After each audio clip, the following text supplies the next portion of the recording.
Audible's romance collection has something to satisfy every side of you. When it comes to what kind of romance you're into, you don't have to choose just one. Fancy a dalliance with a duke, or maybe a steamy billionaire. You could find a book boyfriend in the city and another one tearing it up on the hockey field. And if nothing on this earth satisfies, you can always find love in another realm. Discover modern rom-coms from authors like Lily Chu and Ali Hazelwood, the latest romantasy series from Sarah J. Maas and Rebecca Yarros, plus Regency favorites like Bridgerton and Outlander. And of course, all the really steamy stuff. Your first great love story is free when you sign up for a free 30-day trial at audible.com/Wondery. That's audible.com/Wondery. Every idea starts with a problem. Warby Parker's was simple. Glasses are too expensive. So they set out to change that. By designing glasses in-house and selling directly to customers, they're able to offer prescription eyewear that's expertly crafted and unexpectedly affordable. Warby Parker glasses are made from premium materials like impact-resistant polycarbonate and custom acetate. And they start at just $95, including prescription lenses. Get glasses made from the good stuff. Stop by a Warby Parker store near you. You better not have no plans tonight. Movie time and it's feeling right. You're looking for a love that lasts. Find it at Romance in the Podcast. Ooh, ooh, baby, you had me at hello. Ooh, I love you. I know. Ooh, ooh, baby, you're the wind beneath my wings. Ooh, ah, I'll have what she's having. I'm very upset we did not record us doing the Juggalo musical bit, but it is what it is. Are you recording it? I'm recording now too. I wasn't We're thinking about all it. in this together, Juggalos. Here we are, here we stand, wearing makeup. Oh, see, if there's one thing that would make this movie better, it's just one lone Juggalo kid who breaks off and then has his own solo. And then at the very end, Zac Efron going like, Whoop, whoop. yeah, whoop, whoop.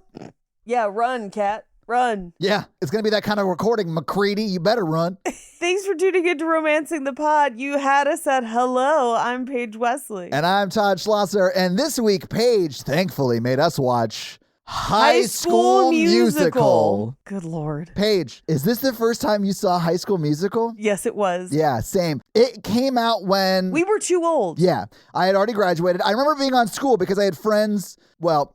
My girlfriend at the time had younger siblings and they liked it. It was, so I saw scenes of it with them. I specifically remember the basketball scene because I was like, I don't love the song, but it's kind of cool that they're incorporating this like stomp element into it. Which, same note, when I watched it tonight, I was like, song's not great, but I kind of love the basketball part of it. But that's all I really knew of this movie. And man, I wish I had watched it way sooner because it's nuts. I mean... Okay, so I likewise was too old for this movie. It came out at least a year or two after I had graduated high school, but even in high school, I think I was a little too old for this. This is really for like junior high tweens who are like looking forward to high school, I think. It's for kids whose parents won't let them watch Game of Thrones, but they still want to have pop culture that has an incestuous relationship in it. Thank you. You know, so like, yeah. Oh my God, thank you. Yeah. That's all I want to talk about today. I know their names are Sharpay and Ryan. I called them Jamie and Circe the entire time I wrote my notes. So my younger cousins were into this because even my younger sister is too old for this for the most part. I think she caught the tail end of it of like, yes, I'm aware of this, but even for her, it was kind of cringe and goofy. We are the oldest of like 18 cousins. So like we have cousins that are like 8 years younger than us. And then another set of cousins that's like another 10-ish years younger than them, you know, or whatever. Only 18 cousins, Paige? You got to get them numbers up. Y'all ain't playing like the Mormons do. I have over 100 cousins. Hey, I know. Well, you can only feed so many people at the potluck. And with like 18 first cousins, that's like 40 people. It's like so many people. Hilarious that you think I'm invited to the potlucks. Come on. Yeah. But I have cousins, a pair of sisters who are like 8 or 9 years younger than me, and then another cousin that's like 5 or 6 years younger than them. And they were all into this. And I just remember, and I guess Becca, Rachel, correct me if I'm wrong. they were super into Ryan, the brother. And I was like, I got questions after watching this today. Googled some stuff. I have more questions, but we can get to it another time. And then Kendall, who's like 16 years younger than me, this came out when she was in like upper elementary school. I remember Kendall being obsessed with this and being like, I can't wait to get to high school because that's what it will be like, which is crazy. And it was not. And now she's in college, and I'm sure embarrassed that I'm talking about this. Wait, was your high school not like this? Not at all. Your high school didn't have a brother and sister that wanted to sleep with each other so badly they made it their school's problem by only playing opposite romantic leads in the school productions? That's such a weird plot point. Oh my God. It's such a weird plot point. It's so weird. As I was watching the film, I developed a theory. I think that originally Ryan was her gay best friend, which, by the way, a theater girl and a gay best friend constantly playing the romantic leads, that's just real life. Yeah. That's just what it's like to be a theater kid. That makes sense to me. Yeah. Right? That makes sense to me. And then Disney, I think they were like, it's 2008? Close. Yeah, it was 2006. I only know that because I looked up the box office stuff because it was a direct to video kind of a thing that premiered on TV. But I did get like DVD sales and it is staggering. We will talk about it. Yeah, this made so much money. It made so much money. They tracked week over week for DVD sales. We have a lot to talk about. It's nuts. Yes, but please continue. Sorry. So this was my like freshman year of college, essentially, is what this is. Because I graduated in 2006, but that's like the end and, anyway. Yeah. At the time, they were not putting LGBTQIA characters in teen properties like that. And I think there was probably an original script where Ryan was the gay bestie and they were like, no, but how can we communicate that they're not fucking? Make it the brother. And they aggressively did not communicate that those people were not fucking. It just got worse. I thought it was nuts that during each couple's montage where they're like learning the songs they're going to sing, like, we get her and her brother's side and we get Nick and Vanessa's side during that little montage. I thought it was crazy that we saw them push a freshman out that third story window when he walked in on them practicing the kiss or whatever. I mean, that's all made up, but like, it's that energy. It is the same energy. Like, if you give this 20 years, they're going to have children like Game of Thrones. I can't wait for High School Musical 3 where Sharpay is just walking down the hallway as they're like, shame, shame. Completely buzzed head. Yes. I really do love that, like, in, 10 years, Kelsey's going to be a famous pop star and no one's going to know anyone else from her high school. She's a little young, but like, she's like a She's All That makeover away from being the hot girl in school. Yeah. And she's already writing pop music to this level. Oh, like, yes. She's going to be a famous either pop star herself or write a bunch of famous songs for pop stars. She's Jessie J. Yeah. This is Jessie J in high school. 100%. Here's what's terrible. Here's how bad this movie treats her. Is that I was like, who the fuck is Kelsey? And then you were like, I was like, oh, the piano girl. They call her the playmaker, but yeah, she's pretty much the pianist. The playmaker. I know it's pronounced pianist, but it's funnier as pianist, and I'm sorry. They say pianist the whole movie. I know, and it's so funny to me. Here's the most upsetting part for this, for me. Many of the minds that brought us this bonkers bad movie and series of bonkers bad movies brought us a bonkers good movie before this, and that's how they got to make this movie, and that's the most upsetting. Can I ask what it was? Bro, did you not know? No. These are the minds that brought you Newsies. What? This is the team that brought you Newsies. What? Yes. I mean, wow. Okay, great. Good for them. I mean, this is another hit. This is the same creative team that brought you Newsies. Amazing. A movie with arguably a fantastic and interesting plot, great music, incredible dancing, filmed really well. Everything this movie's not. Because not only is the music in this movie utterly forgettable. I don't know, man. We're All in This Together is a bop that people still sing to. I've never seen the song, and People do still sing it. It's not good. I've never seen the movie until today, and I still sung parodies of that song. It's no Carrying the Banner. I mean, no. It's no Seize the Day. No. No one teaches a group of people the power of unionizing. So, like, I prefer Newsies by far. Also, there's like a I would say now appropriate aged redhead in that movie, so I'm into it more. Sure. This I'm not into as much. Although it is crazy. Like there's so many crazy things in this movie. Yeah. And the music is singable, so I could see it being in a Newsies sort of a vibe. It's just a way lower budget too. Like Newsies had a budget. They had Batman. Yeah. Batman is in Newsies. Guys. But here's my thing. The music in this is not good. Like, and singable maybe, but it's so forgettable. Like 5 or 6 of the songs sound alike, and I couldn't sing a single one of them for you right now. The only one I could sing is We're All in This Together. It's a bop. I remember no other songs in the movie. Everything else is smooth brain nonsense. I could probably hum along to the duet they sing for their audition. I could probably sing, of course, We're All in This Together, and the Gotta Get your head in the game, but that's all I know from that song. So, like, you're not necessarily wrong. There aren't a lot of, like, really singable, catchy lyrics, especially. Let me tell you this. I know that Get Your Head in the Game song happened. I could not sing it for you. Yeah, that get your head in the game is all I got. Yeah, all of this together only because it's been the cultural zeitgeist is the reason I know it. I could not have sung it for you having only seen it in the movie. I guess I might recognize their audition song if I heard it again, but I couldn't sing it for you now. Soaring, flying. Okay, flying. Yeah, sure, fine. There's not a place in heaven that we can reach. That's all I got, though. Yeah, no, I could not have done that. I don't even remember that much of it. Because here's part of why.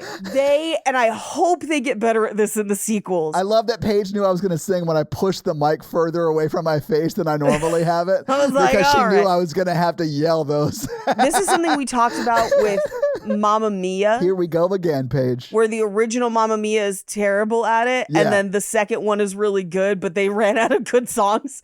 This, they don't know how to block songs to make them visually interesting in this movie, which is insane because Newsies is great at that. Yeah. It drove me nuts. I was like, I know these people know that this is bad. They have to know because there's like 6 different songs where people just wander around the hallways singing. And I'm like, Grease doesn't have every song as hopelessly devoted to you.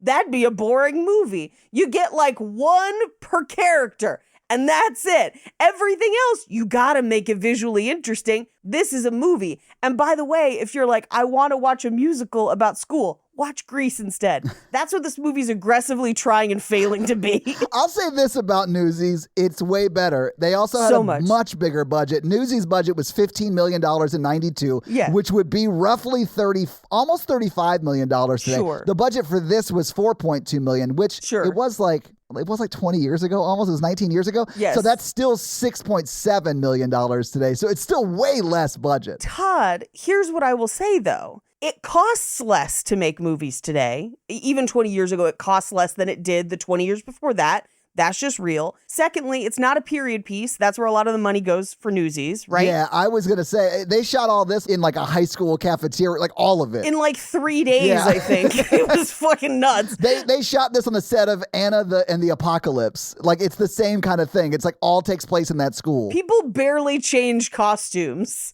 It's fucking crazy. I only knew it was a different day because Ryan, or Jamie, as I called him in my notes, was wearing a different hat. Yeah, that's the only way you can tell. And I was like, oh, time has passed. Ryan's now wearing a different hat. But here's what I'm saying, though, is like, there's not much to even spend money on in this movie, right? It would be inexpensive no matter what. But the thing that you can and should have spent money on was just maybe shooting from different angles. Like, something that's not people just standing around singing, not knowing their eye lines and lip syncing badly because oh my god, it drove me nuts. Their breakup song after they quote break up, but they don't break up. They're fine. They discover that like object permanence is a thing and like the basketball team will still exist if he goes and does a thing on a different date or whatever. Like the fact that it's not even like the production of the high school play or whatever. We don't even see the fucking play. No, it's just just the audition. It's just the audition. The only reason they do, like, it is a plot point to get them to move it to the day of the game. Like, through the majority of the movie, they're taking place on different days. Different days. Like, it's insane to me that, like, no one at school has explained to the kids that go there that not everything happens at the same time. Right. Like, what are we doing? Like, what is this like, the villains discover 15 minutes before the end of the movie that they could ruin all of this for the heroes by just changing the date to actually making it inconvenient. And the only reason that works is because the drama teacher is, like, terrible. In on it?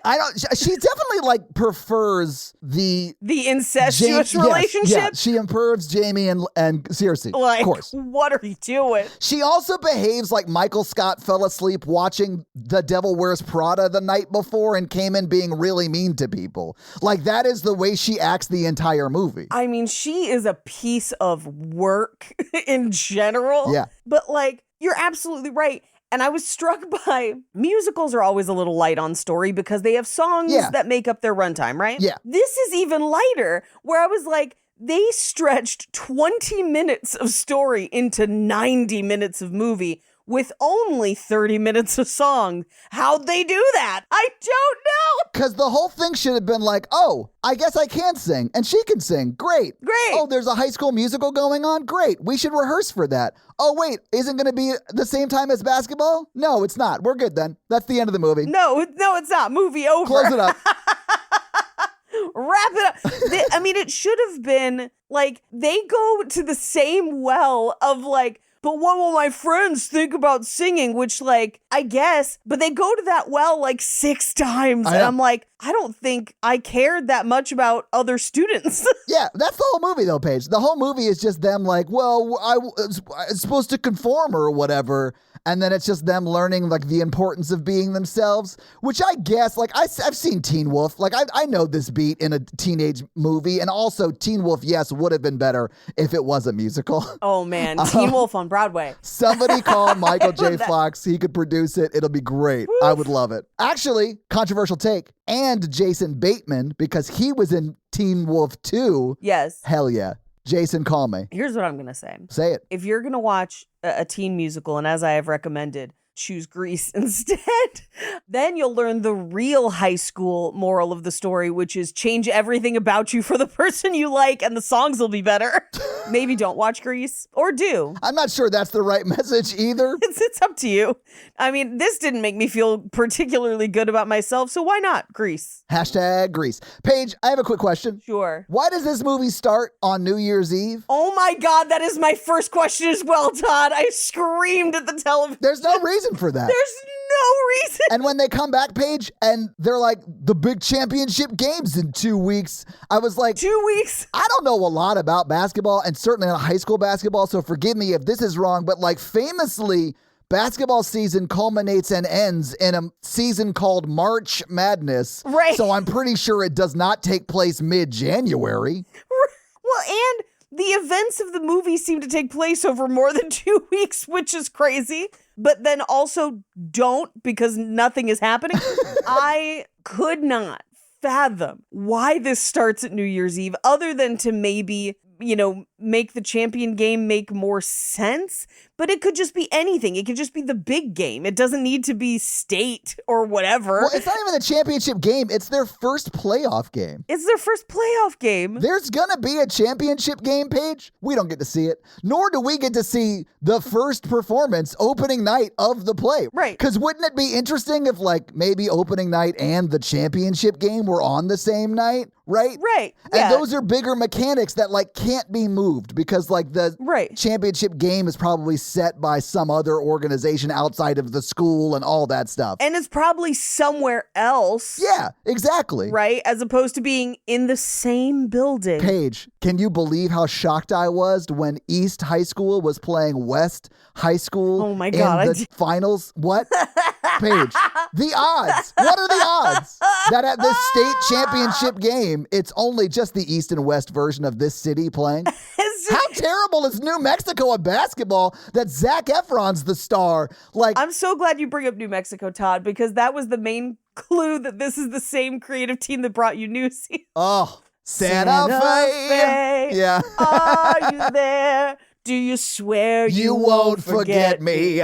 See, a memorable song. I know, it's great. I'm not disagreeing with you. Is it really the same guy who wrote the music for Newsies that did this? It's not the same guy who wrote the music, I don't think. Okay, that would make sense. Yeah. No, because then I'd be like, is that person okay? Yeah, did he get hit in the head hard, like a lot? It's the same producer and I believe director. Yeah, I just looked it up. It is the same director, yeah. Yeah. But that's, I mean, how sad does that make you though? Because Newsies is like notably great. Yeah. To the point where like it's been on Broadway and shit. Like Newsies is awesome. I don't think Alan Menken, who radicalized me at a very young age. Yes, that's why the music's incredible. Yeah, I don't think he was involved with High School Musical, but he might. No, thank God. He had better things to do. Hopefully. But yeah, East versus West. It's like that Key and Peele sketch where you just expect people to just be like Travarius to Squarius from the East.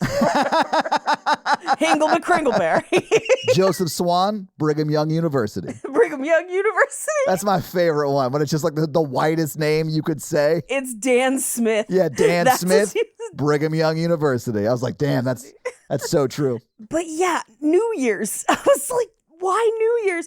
And I think they're trying to go for a Grease, which is like new student has to like make their own way at a new school, right? And gets to reinvent themselves and all that stuff. Yeah. Yeah. But Grease starts day one of school. Like they met over summer vacation, which makes more sense. Yeah. And then she starts school. And like in this one, it's New Year's, so it's Christmas vacation, basically. They meet that one day. They sing a song at karaoke that none of us recognize because they absolutely did not have money to buy any songs. I'm sorry. I thought that was like the first song of the musical. Is that an actual like song? No, it is the first song of the musical. Okay, yeah. But here's the thing. Actually, we should just get into talking about the scene by scene because this is literally the first scene. I have a few more things to talk about before, so let's just pin it until we get there, if that's cool. Table it and we'll talk about it. Yeah, because I got to talk about how you fix this movie for me. You ready? Don't make it? If you have to make it, Paige. Okay.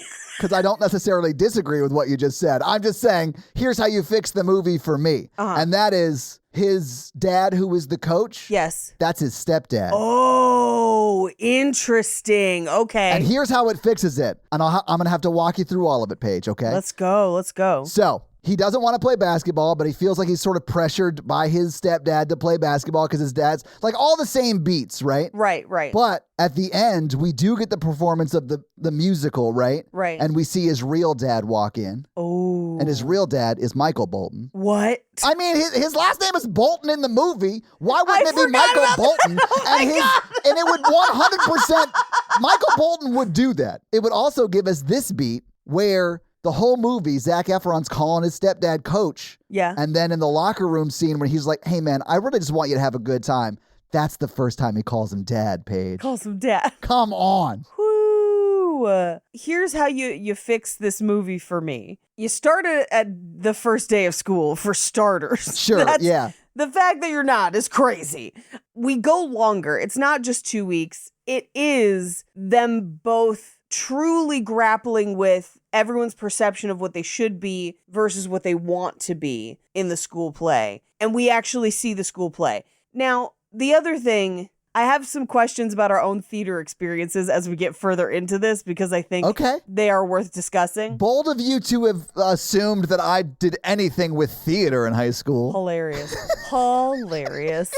Guilty. I got questions, but you know what? I'll table it. But for me, seeing the play, huge. We have to see the play. Much like a movie, I don't know if you've ever seen Center Stage. I have seen parts of Center Stage. I've never seen the whole thing, but yeah, I've seen parts of it. It's the one that we didn't get to the last time we did Dance Movie Month. We'll do another one. There's so many fucking dance movies. But Center Stage, it's this whole thing of like prepping and the drama of like building a stage show and everything. And then at the end, literally 15 minutes of the end of the movie is just us watching the performance. And like, that's kind of what I need. But I need it to be like a known show so that you can kind of invest in who these characters are supposed to be. And so that we can utilize some known songs and make this a pop musical as opposed to the original songs that just, they're not dynamic enough to hold a movie. They're just not. But like, if you threw a famous Broadway tune or two into it, a la Glee, honestly, I think my preferred version of this is Glee.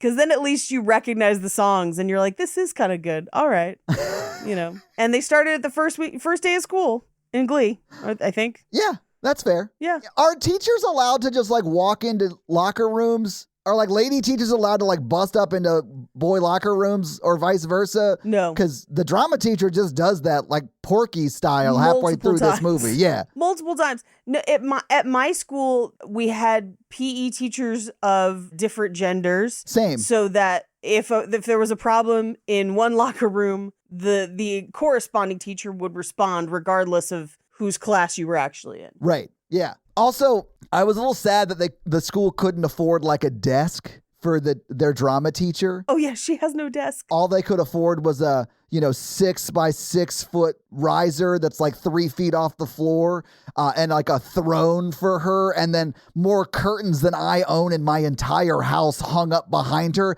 with a big sad and happy mask for like the drama of it all. Like I was like, what is this room? Like what are we even doing here? Do you know what it looks like, Todd? Do you remember the episodes of Always Sunny where Dee substitute teaches as a drama teacher? It looks like her classroom. It's like Always Sunny was like, oh, are you guys done using it? High School Musical? God. Yeah, it does. We're just going to have Dee come in for a bit and say some swear words. Yeah, that's hilarious. You're right. It's exactly what it looked like. I agree. But we got to get to this movie scene by scene, Paige. We got to talk. There's so much more to talk about. There's so much more implied incest in this film. That freshman will never walk again. That poor freshman. They pushed him out the window. His name was Bram, and he could see the future. So we open on New Year's Eve, and there's like a children's New Year's Eve party, an adult New Year's Eve party, and they're at some sort of ski resort.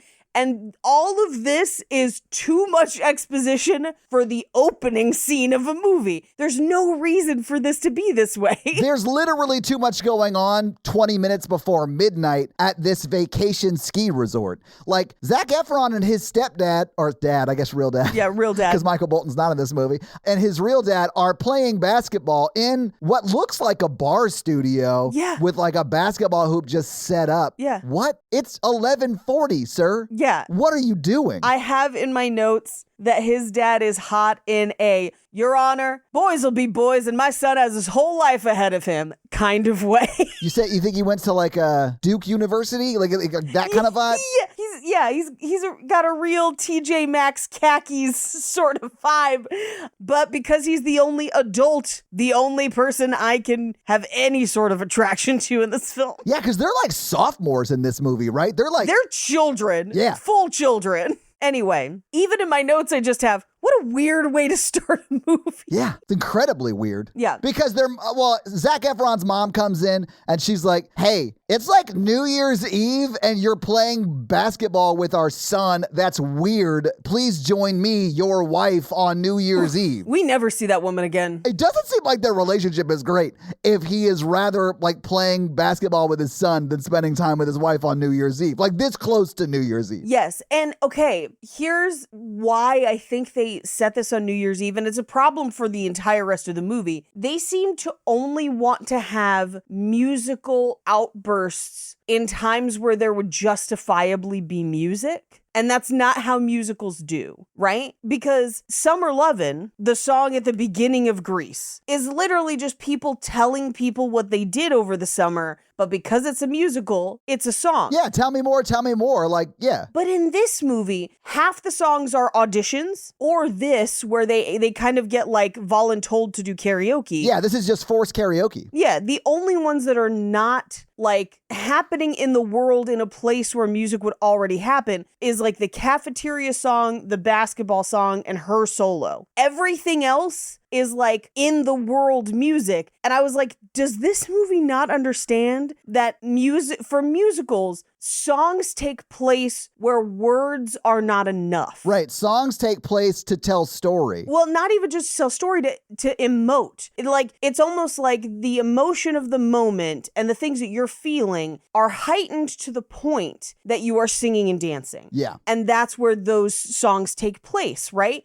And that's how it becomes a natural flow into songs that essentially, if a lay person in that universe was walking by, they wouldn't necessarily hear music. They'd hear a conversation, but we're hearing music. Right. If that makes sense. Yeah. This movie doesn't understand that. So people only sing in front of microphones. Like they don't really capture that kind of an essence. Yeah, Jaime and Cersei Lannister are not in a musical. They are just rehearsing and trying out for a musical. Yes. Yeah. Yes. I understand what you're saying. Yeah. Yeah. And so this scene for New Year's, it's almost like they had to find a way for the two of them to sing together and meet that way, where they could have just met and sang. He could have heard her singing somewhere. She could have been singing at a talent show. She could have been singing on her own at the beach. There's a million different ways where they could have encountered each other instead of this thing that never happens, which is a karaoke party where they just pull random people out of the audience and assume they know a song that none of us have ever heard. It's literally just the spotlight guy who picks people. Right.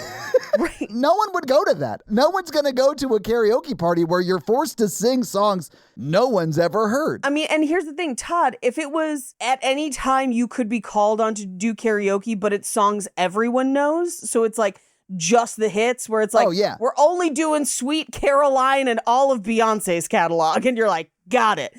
And they just pick people out, blast, right? That's not what's happening. It's New Year's Eve. It's about time for them to count down at a children's party. And they literally pull out two people and pick, I would have to assume, this universe's worst B-side to make these people sing. Well, and thankfully they both know it. Right. Right? Because this was the thing that I was thinking about where I was like, I can understand young people liking this movie because you don't know how the world works. But like, as an adult, even one who sings, you and I both sing, how effective could you possibly be if you did not know the song? Zero effective. Yeah. Because the karaoke machine doesn't give you the melody, it just gives you the words. Right. Yeah. Right. It would sound like William Shatner's Golden Throats album or whatever that thing is, where it's just him doing spoken word pop songs. I'm not even joking, that exists. But that's what it would sound like. That's what it would sound like because that's the only thing you could possibly do in that moment to salvage the performance. Right. So, with that in mind, this must be a duet that everyone knows. Right. Like Whitney Houston and someone else sung this song in the 80s and everyone knows this in this universe. I've had the time of my life. Right. Yeah. Like, okay. It's one of those, right? Where we all know it. Right? But because it's the first song of this musical, air quotes musical, none of us know it. And we're just literally staring at two children nervously singing into each other's faces with no blocking until the people behind them start clapping, still with no blocking, just standing in a clump.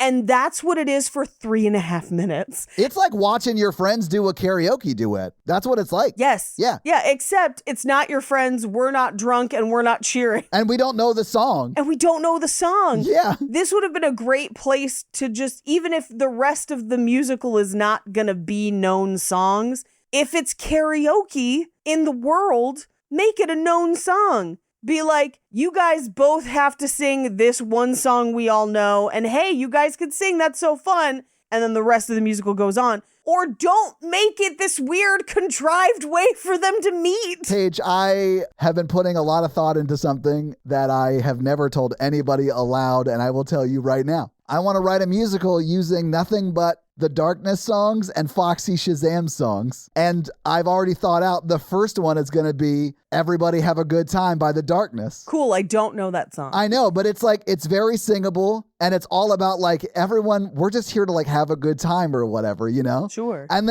but like you've got to have, I believe in a thing called love in there. You know what I'm saying? Like you got to have the pop songs everybody knows. Right. But yeah, one day I'm going to do it. You should. More power to you. And I'll tell no one. Well, and here's the thing. You can make a musical, a successful musical with songs people don't know and have it still be good. Like, obviously, that's most Broadway. Yeah, like there's a lot of examples of that. That's not what you're saying. I get that. Yeah. But they don't like do anything other than exchange phone numbers. They exchange phone numbers, revealing that she has a Palm Treo. I know, right? It was 2005, Paige, when they filmed this, I bet. So like, that was pretty cutting edge back then. My dad had a Palm Treo at the time. Like, what is she, selling houses on the side? It's bonkers. Anyway, so they part ways. And then we cut to them at the first day of school, at which point in my notes it just says, I miss from Justin to Kelly. And like, that's saying something. No movie should make you miss from Justin to Kelly. No. Oh, boy, did this one. Zach gets off the bus like he's the king returning from the Crusades. Like everyone like throws their arms around him and they walk into school like arm. It's so funny to me. But it's very clear that like he's like the popular guy in school. He's the popular guy, even though he has Gail's bangs from Scream 3. How brave. How dare you say something so brave and yet accurate. But he comes into school. They're in the same homeroom because this school has conservatively 20 students total. Yeah. This is class. This is the class they have at this high school. The entire one. Yeah. This is the size of my high school, despite being in a building the size of a college. Hilarious. They're like, here in Albuquerque, New Mexico. And I was like, this is definitely Los Angeles, but okay. You know, the rivalry between East and West Albuquerques? Where East Albuquerque High is this, yeah, and West Albuquerque High is everything from Breaking Bad. Yes. That's where Walter White teaches, at West Albuquerque High. Oh my God. If Breaking Bad took place in the High School Musical-averse, I would love it. Or vice versa. They're at the championship game, and on the other team is Jesse Pinkman, just like, I'm stealing the ball, bitch. Like, please give me that. That's the reason Zac Efron stopped being in him. He got addicted to the, you know. He got addicted to the blue shit, man. Yeah, that Heisenberg got him. Because they put the little bit of chili powder in it. Anyway, we get their attempt at a kind of like moving through the cliques to see who's who, the new students and whatever. And they don't do it great, because they don't actually give us people's names. And I was like, I know that's Sharpay because of pop culture. Right. I don't know her brother's name. It took most of the movie for me to realize her brother's name was Ryan. But they're literally just like walking through with lines like, oh, the Ice Princess, this clique. And you're like, they just walked through a scene. They didn't even say anything. I don't know anything about them. We can't treat this like it is Summer Lovin' and we're meeting everybody, because we have not. No, it's pretty much just like, we're the basketball guys. We don't like anybody else. We're the drama kids. We don't like anybody else. We're, you know, like it's like clicked up and that's all they're trying to show there. I mean, I never thought I'd say this. Grease 2 does it better? Like, I don't know why. Like, where that opening song of like, back to school again, and they like each clique has a song and whatever, and it's like a bonkers musical, but like that's what they need to kind of be doing. Mean Girls did it better, frankly, of like, here's who these people are, and they do it with quick vignettes or whatever. This one doesn't quite do it, but then we all end up in homeroom together, every student that we know at the school. And it is drama class is their homeroom, which like, I don't know how your school did it. I know schools do it differently, so my experience might just be different. Homeroom was just our first class. So like typically, the first 10 minutes or whatever, we did homeroom stuff, and then the rest of the class proceeded as normal. Yeah. It seems like this is the version where they have homeroom for like 10 minutes and then they go to other classes. Which is an insane waste of time, but yes. Yeah, and I've seen people do it that way, but like, yeah, it seems like that's what's happening, because they're in drama and then they leave and then they come back to drama later. And you're like, okay, fine. But everyone in class uses their cell phone and ends up in detention, essentially within homeroom. Yeah, the drama teacher who's doing her best, Meryl Streep in Devil Wears Prada, like collects all of their cell phones in her little cauldron and then gives them all detention. She has a thing against cell phones in general, even outside of school. It's like her actor's secret is that like a cell phone killed her parents or something like that. A cell phone got drunk and drove home and wrecked into their parents and killed them. Right. Also, this is where we finally like actually get Sharpay's name, which is insane that she has the same name as a dog. I mean, her name's Sharpie. When they reveal her name as Sharpay, she's using a Sharpie to write her name on the tryout sheet. I was like, oh, did they just like think of the joke of her writing her name big on the sign-up sheet with a Sharpie, and they hadn't thought out what the name should be, and so they were just like, I don't know, Sharpay? Sharpay? I thought it was funny. I didn't hate it. I think it's a crazy thing to name someone when everyone else's names are pretty normal. I mean, yeah. But maybe that's why. Maybe it is the Sharpie. I don't know. Take Two Todd in the house. Babble ad for September 18th. Got any fun trips coming up? One thing you probably have not put on your packing list? Learning the language. But with Babbel, you can start talking in just a few weeks. Start speaking in a new language with confidence thanks to Babbel's conversation-based technique that teaches you useful words and phrases you actually use in the real world. I could order in French at an actual French bistro, thereby justifying my pretentious fleur-de-lis back tattoo. Babbel is handcrafted by over 200 language experts, lessons are voiced by real native speakers, and it's built with science-backed tools like spaced repetition and interactive features to fit any learning style. Babbel's tips and tools are approachable and accessible. It's like having a private tutor in your pocket. Thanks to Babbel, wait. All right, take two. I really hope I don't upload the unedited ad like last time. With Babbel, I'm learning Spanish, and I use the engaging dialogue right away with speech recognition to check my pronunciation. I also like the personalized review to lock it in long term. Staying motivated to learn a new language is easy with real-time feedback, progress trackers, and handy visualizations in only 10 to 15 minutes a day on Babbel's mobile app or website. Studies from Yale, Michigan State, and other leading universities continue to prove Babbel works. One of the studies found that using Babbel for 15 hours is the equivalent of a full semester at college, which is saying something, right? Like, how much did I pay for college? With over 16 million subscriptions sold, Babbel's 14 award-winning language courses are backed by a 20-day money-back guarantee. So get talking with Babbel. There are more than a dozen languages available. and you can learn at your own pace with material tailored to your proficiency level, interests, and time. So whether it's English, German, Spanish, or Klingon or Vulcan, I guess probably just Earth languages, so still just Earth languages, so like French, Portuguese, Turkish, all of that stuff, right? All of those languages. I use it and you should too, and listen, I want you to learn another language because it's like a whole workout for the mouth and brain, guys. So I'm teaming up with Babbel to gift you a 55% off subscription, but only for our listeners at babbel.com/romancingthepod. Get up to 55% off at babbel.com/romancingthepod, spelled babbel.com/romancingthepod. Babbel.com/romancingthepod. Rules and restrictions may apply, like, Klingon and Vulcan probably are not an option. What is it that makes the all-new Hyundai Palisade Hybrid an incredible SUV? Is it the spacious interior that's comfy for the whole crew? Or the capability to go off-road? Maybe it's up to 600-plus miles of range? What if it's all of that and more? What is it then? The all-new Hyundai Palisade Hybrid. Is it the driver behind the wheel? No. Are you sure? The all-new Hyundai Palisade Hybrid. So much more than just another SUV. Visit HyundaiUSA.com or call 562-314-4603 for more details. But yeah, because they basically get excused from homeroom where we get the introduction of like, hey, there's gonna be a musical, signups will be here. Yeah. Cut to signups, and she has signed up large enough to take up the entire like duet section, which is where I need to have our first conversation about our theater experiences. Okay. I am in my late 30s. Right. I have auditioned for many a thing. Never once in my entire life have I encountered a pairs audition. I'm not saying they don't happen.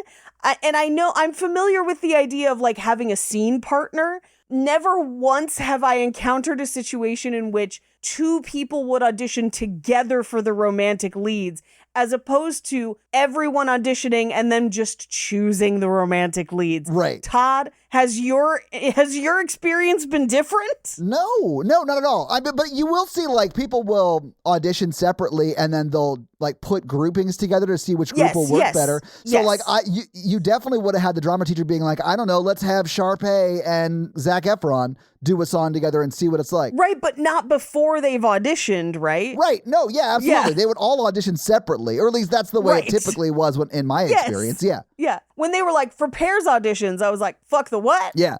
What are they, figure skaters?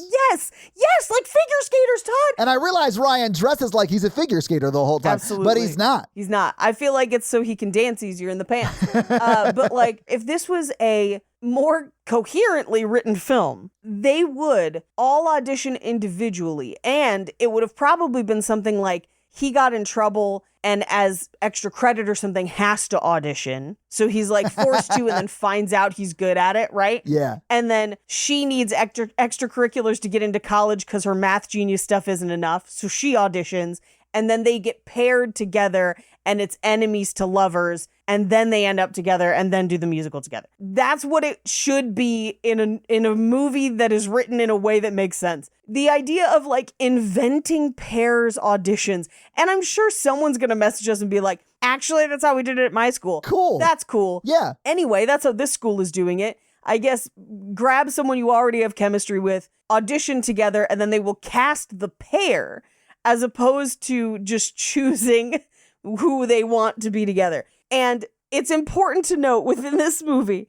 one pair will be Zac Efron and Vanessa Hudgens. Obviously, yes. Obviously. The other pair are two characters that are siblings that always play the leads in the musicals, which means these are siblings who have played romantic interests multiple times. Yeah. Like, they're like, yeah, we're definitely going to get the lead because that's the only time we get to make out and it's not a problem. Like, that's what it is. That's the vibe. They're siblings. I know. It's a problem for the movie. It's a problem.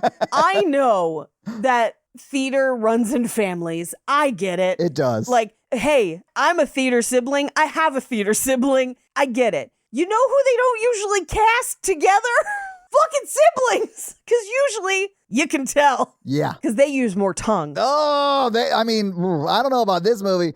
Thankfully, we never have to see them kiss, but they would have been subjecting their entire school to watching siblings kiss on stage had they gotten this part. Multiple times. Yes. It's implied that they've done it before. Yes. And like, it's going to be really wild after these two siblings graduate from college, go on a road trip, find a giant museum made of wax. And, and I know that's our other podcast, but like, I mean, House of Wax sibling chemistry is way, way like lustier than this movie. That's true. This is the Disney movie version of it. Yeah. And again, if instead of siblings, if Ryan was just her gay best friend, I have zero problems. Change nothing else but that. This movie makes all the sense in the world. Or if they had made it clear that Ryan was her gay brother. Even then, I would have had less problems with it, but it's still a problem because they are siblings. Does that make sense? Like, it's that they're making siblings kiss on stage. Yes, it's fucking weird. It's very weird. Anyway, Zac Efron is like longingly looking at the sign up list and is like, oh, am I going to sign up? Am I not?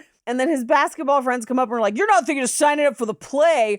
Gross. Plays don't even have hip hop or rock or things that are essential to the culture. And I was like, who wrote this? I did think it was really funny. But Zac Efron's like, I don't know, Sharpay's kind of cute. Which is weird. What a weird aside. But like, and then I think he says she's like a mountain lion. And I was like, does Zac Efron want to fuck a mountain lion? I'm very confused by why that was the thing, like right after she's cute. There are so many lines in this movie that make no sense.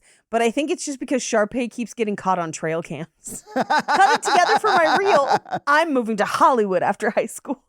But he's like, no, forget the play. Get in the game. And this is like our first basketball song. Get your head in the game, Paige. And watching these dancers pretend like they know how to play basketball is the best part of the movie for me. We're going to talk a little bit more about the dancers and basketball and other things as the movie goes on, because I have some other thoughts eventually, but I'll table them. But this is an aggressively short basketball team. Yeah. And it's clear that half of them were like, hey, we got to get back on the field for this basketball dance. Yes. Like yes. that's how they referred. Like they don't know anything about basketball. They're just there because they're great dancers. Touchdown. Yeah, exactly. We'll come back to it because it gets more glaring as the movie goes on.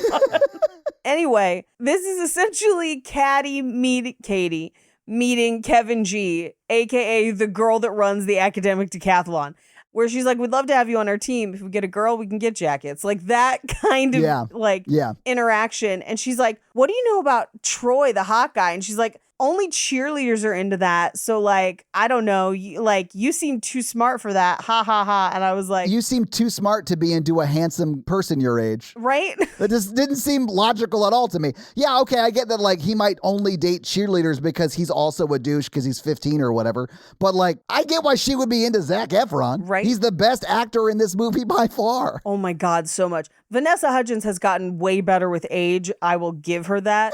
But she is struggling in this movie. Everyone's struggling. We just did Beastly, Paige. How dare you say lies like that? Well, I mean like her current Hallmark or Netflix joints. I do love her in that lane, yeah. Right? If she's not dating Circle, I'm out. Oh, Sir Cole. They named him Sir Cole in that movie, and I'll never forgive them. Hey, circumference. Like, what are we talking about? It should have been circumference. No, you can't call it circumference, Paige, because then his name is Cumference. I'm Duke Cumference. Oh, it's me from the lands of Cumference. How do you make his fortune? He put on horny conferences. One, it would be spelled crazy because it's British too, where it's like a bunch of extra vowels and they're like, no, it's pronounced Worcester. And you're like, I don't think it is. Was the person who named it like homeschooled? Like, was it? It's because it's like that kind of like tragedy vibe. Tragedy vibe? Yeah. Anyway, we can't talk about Circumference and Sir Cole, the cousins of the Circle realm. We have to get back to this movie where people don't know how to lip sync or know their sightlines for cameras because so often people are just looking right past the camera and it is fucking nuts. Yeah. Anyway, he doesn't sign up, but he's like, maybe I want to sign up. But then we cut to detention. They're all in detention, building sets for the school play, which we will find out is called Twinkletown. And we know nothing else about it. I'm curious because we're not going to watch the sequels anytime soon. Aww.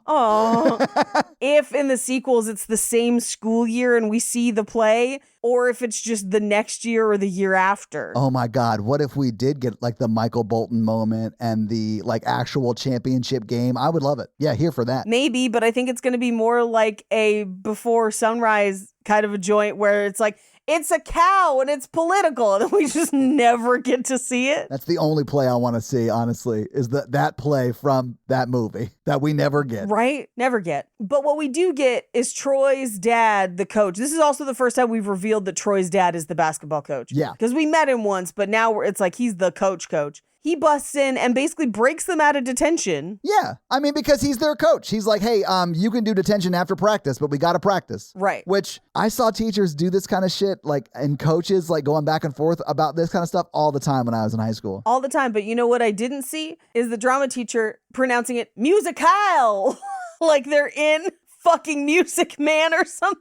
Yeah. I mean, their music or drama teacher is like crazy, just like next level crazy in this movie. Yeah. I fully expected her to follow it up with a Bolzac, like that kind of bonkers pronunciation. Yeah. I do love when like the other girls are doing research on Vanessa's character. They use the famous search tool called Search the Internet. They go to searchtheinternet.com and find more information about her. I thought that shit was hilarious. They even bother to make up like a Boogle or something like that. It's just search the internet. Request Jeeves. Yes. Yeah. Which I just found out recently, in order to make Ask Jeeves work correctly, you had to ask in a British accent, which is why it never really worked for me, because I can't do accent. Which way to Disneyland, innit? You're just like, what? Didn't say what kind of British accent. How do I get to the shops, you bellend? I watched the In-Betweeners. It's great. Anyway, she kind of turns down the academic decathlon. We cut to Troy at home with his dad practicing more basketball. Yeah. And he's like, you got to keep your eye on scholarships and like the state and the championships. And I was like, Zac Efron's like 5'8". Like you could do all the practice you want, my guy. At a certain point, he's 5'8". I mean, like, what are you going to do about it? I kind of really think that dad is like hoping for another growth spurt because he's like a sophomore. Like maybe he's going to grow another 6 inches or something. We don't know. That's possible. We don't know. But if that doesn't happen, he better be like Spud Webb levels of good at basketball because he's not going to be tall enough to play professionally otherwise. No. That would be like me being like, oh man, if I hadn't lost all my talent, I guess, because there's no way I could have, but I could be a professional basketball player. Like I'm too short to play professional basketball unless I'm just like a genius at it. Anyway, all I'm saying is, hey, the amount of people that get to have scholarships and be professional athletes, very, very small. Right. Sometimes we got to accept these things about ourselves. His dad is delusional. Zac Efron is never going to play at that level. And no one else on the team is either, except that one kid who likes to bake. Yeah, the guy who like really wants to figure out creme brulee. Yes. Who's the only person on the basketball team I want to be friends with. Same. Because he might make it and likes to make creme brulee, and I love both of those things. He's the only tall one. I know. And we know that because at one point Sharpay is like, be gone, tall person. But he is also cultivating other interests. Like, basketball is cool, but what I really want is patisserie. And like, where's that kid's movie? We haven't met him yet. That's later. He goes on to be the dessert maker in the show The Bear. Ooh. I mean, different actor, but like that's the lane, right? Like he's like that kind of guy, you know? That kind of guy. Or he just like crushes it on Bake Off one year and becomes like a commentator on a bunch of other cooking shows. Yeah. There's a lane for him. People would root for him on Bake Off. I would.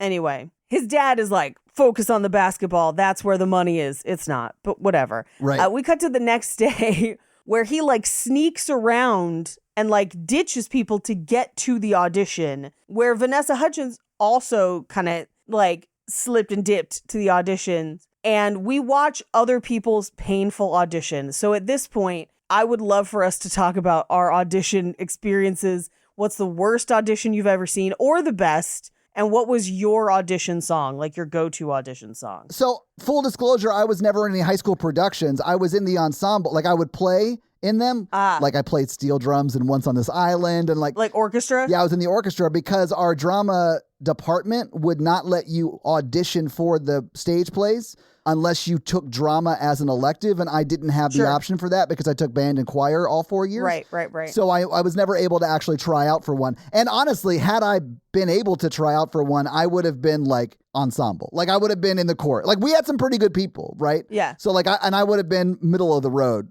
in that department. So I was kind of happy to like sit back and just like play in the orchestra. But I did do auditions for other things a lot in high school just because when you're in that kind of lane, you do. Right. But they were all like, I don't know, like I had to audition for MTSBOA on fucking xylophone and shit like that. So it's like I played a John Tesh tune transcribed to xylophone. Like it's not fun stuff. Basketball, gimme the ball because I'm gonna dunk it. Did I mention I was band president my senior year and like drumline captain? Like I'm like a stone cold nerd. Like when they were eating lunch in the cafeteria, I was like, man, they're brave. I would have taken my lunch in the band room like I normally did. Yeah, for sure.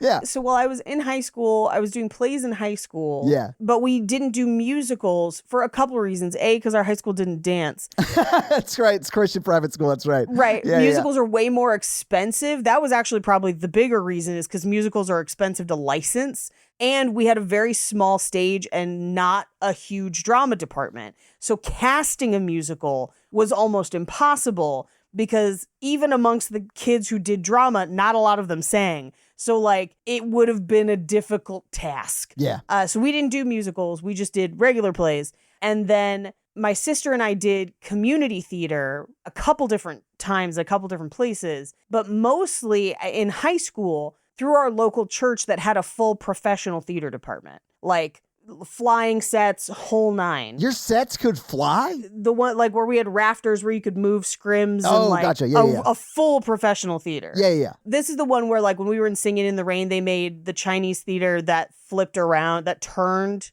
to become like Gene Kelly's house. Yeah. And it was like a full like rotating Les Mis level set. That's cool as shit. Yeah, that's awesome. So we were doing musical theater there that was like pretty big, but the lady casting it had like favorites. And so I got like real down about it at the time where I was like, am I just not good? But then I would say that in the 20 years since then, I think she was wrong.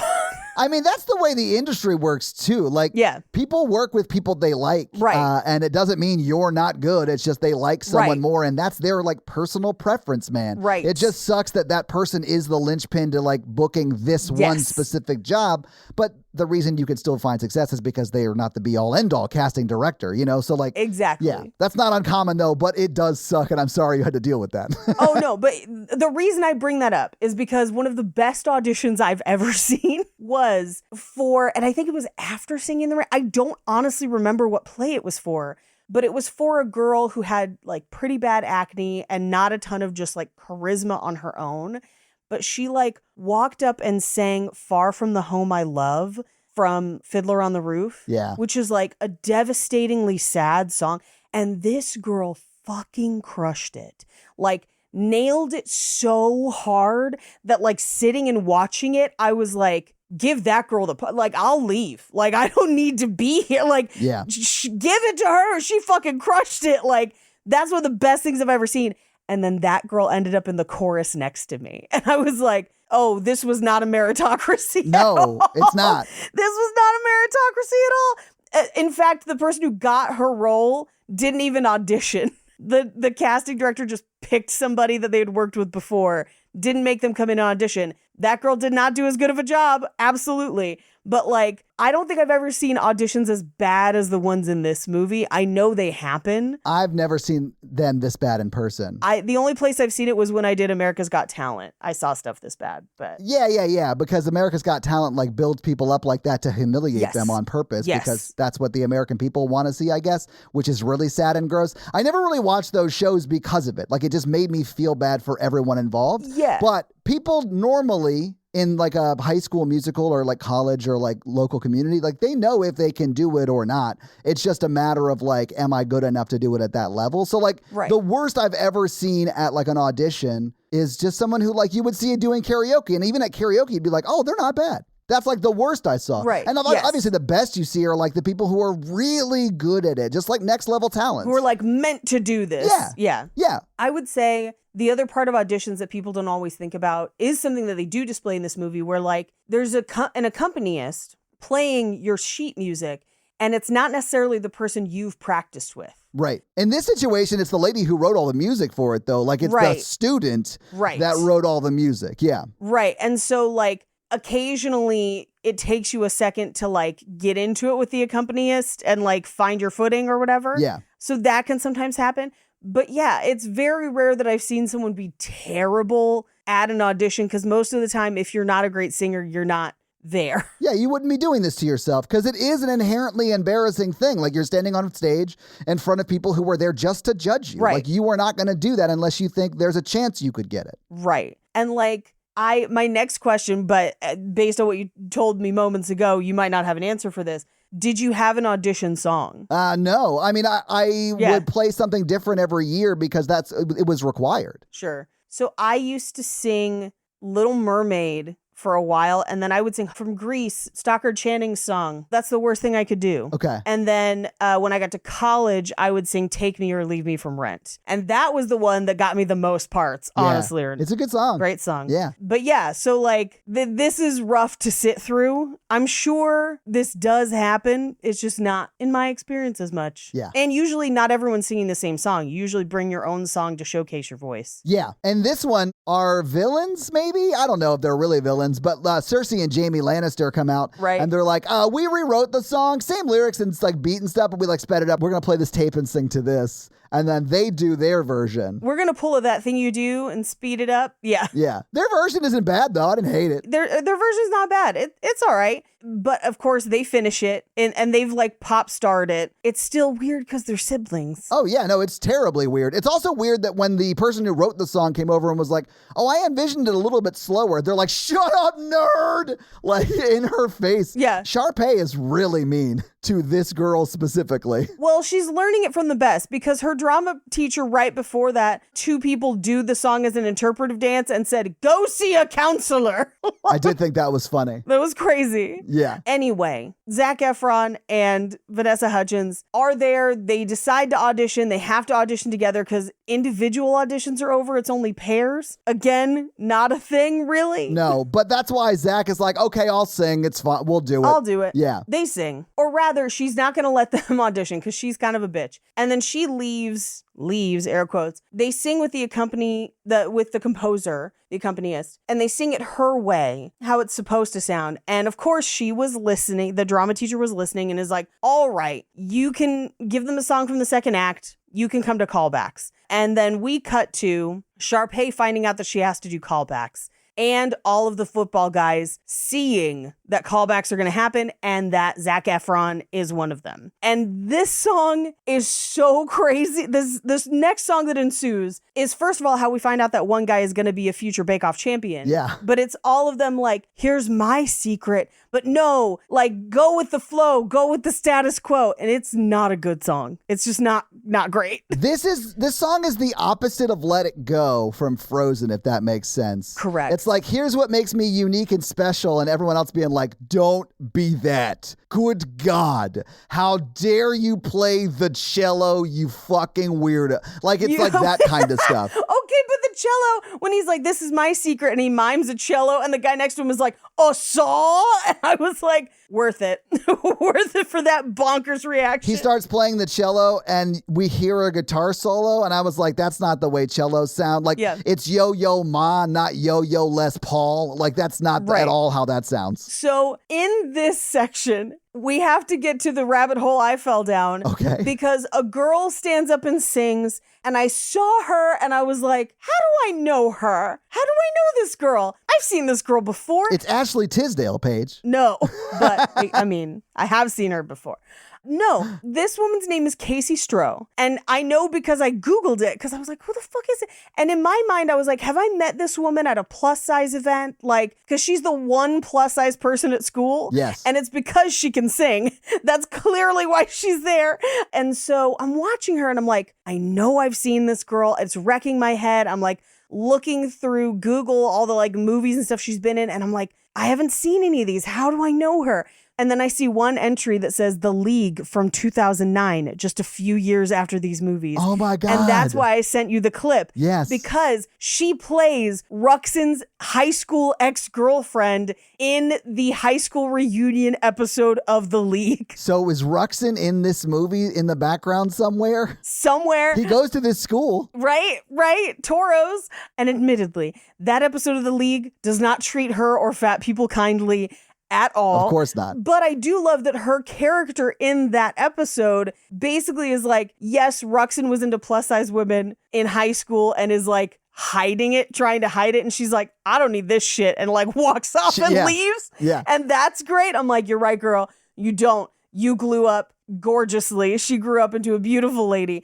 And I kind of just want her to get more work because she's clearly super talented. She's good in this, yeah. And one of the few people in this that can like really fucking sing. So good for you, Casey. Yeah, get it. Anyway, so we then cut to the drama teacher going to talk to Troy's dad and being like, your son can really sing, but if this is a practical joke. And I was like, practical joke? Like, who would think that? That's such a weird assumption to make. Hey, Paige, I'm going to pull a prank on my drama department by like being really good at it and then like trying out and then being in the production. Like, oh, they're never going to know what hit them, fucking nerds. Got him. That's not a prank. That's just you committing to being like a lead in a high school production, sir. That's not a prank. It reminds me of another Key and Peele sketch where he's like, all right, we're going to rob the bank. Here's what we're going to do. We're going to walk in the front door. We're going to fill out an application. I love this. We're going to turn it in. We're going to work there for like 15, 20 years until we build up a retirement fund. And it's just them getting jobs at the bank. Yeah.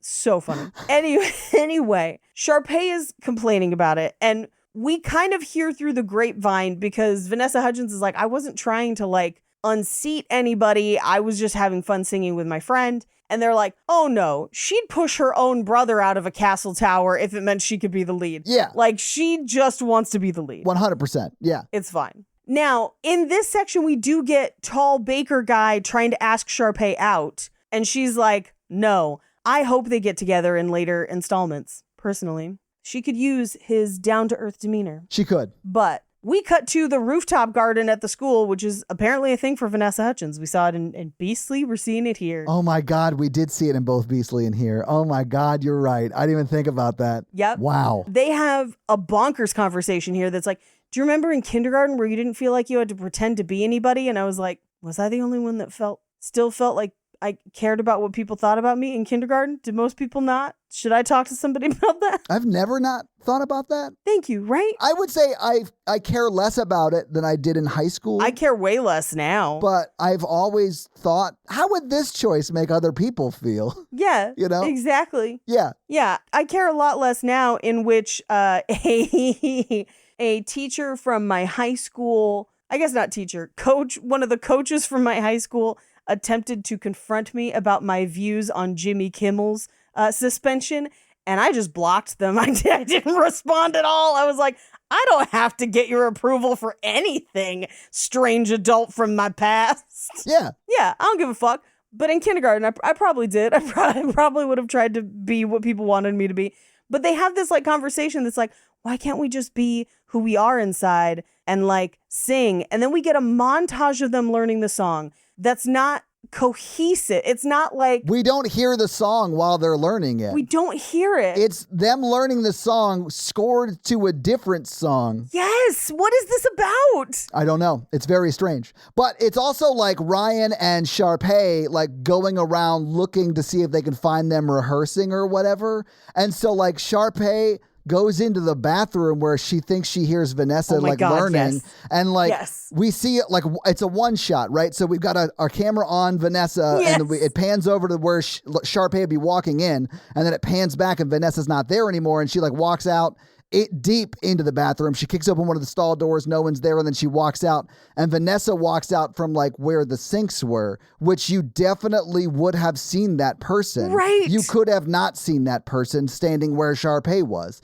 It's insane to me. I honestly thought crazy. Vanessa might be invisible. Like, I don't know what they're trying to say with this. Yes. It's very strange. There's multiple points in this movie where people just appear in places they had no time to be at in different outfits or whatever.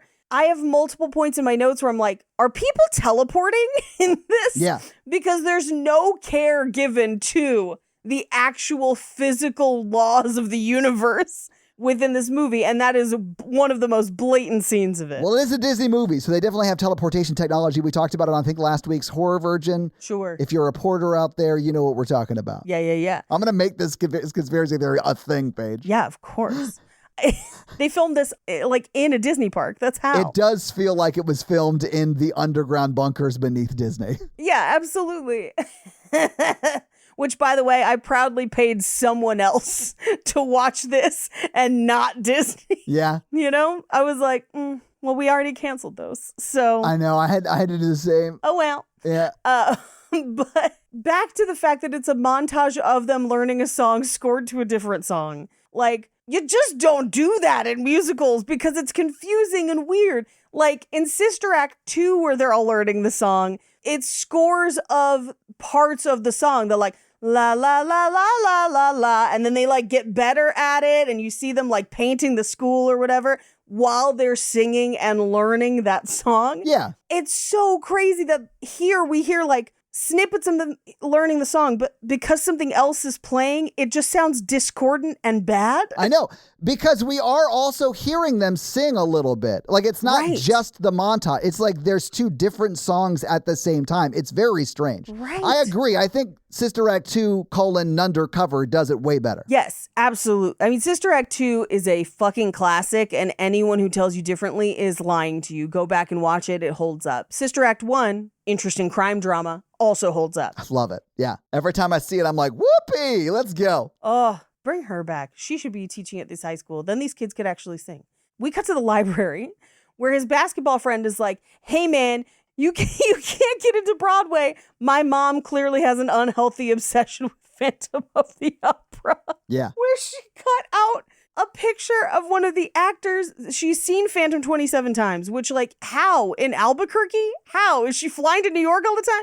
Anyway, cut out the main actor, put him in the fridge as like a diet plan. And I'm like, the early 2000s were truly a dark time. But like, right? What is happening in his parents' marriage or just his mom's single life that like, this is a cry for help? It is. And I feel like it's impacting how he feels about musicals in general. I definitely think his parents are divorced based upon this because, yeah, his mom is clearly having an affair with the Phantom of the Opera. Like, an emotional, distant affair where she's like, he talks to me through the play. Like a chandelier fell in the center of their marriage. Like, it's fucking terrifying. My mom, Christine, like really she's seen the Phantom of the Opera a ton. Like, so what we don't realize is that like my stepdad be wearing a mask all the time. he's not actually talking about his mom going to see the Phantom of the Opera. She's just like, this Phantom of the Opera is showing up to my mother, Christine.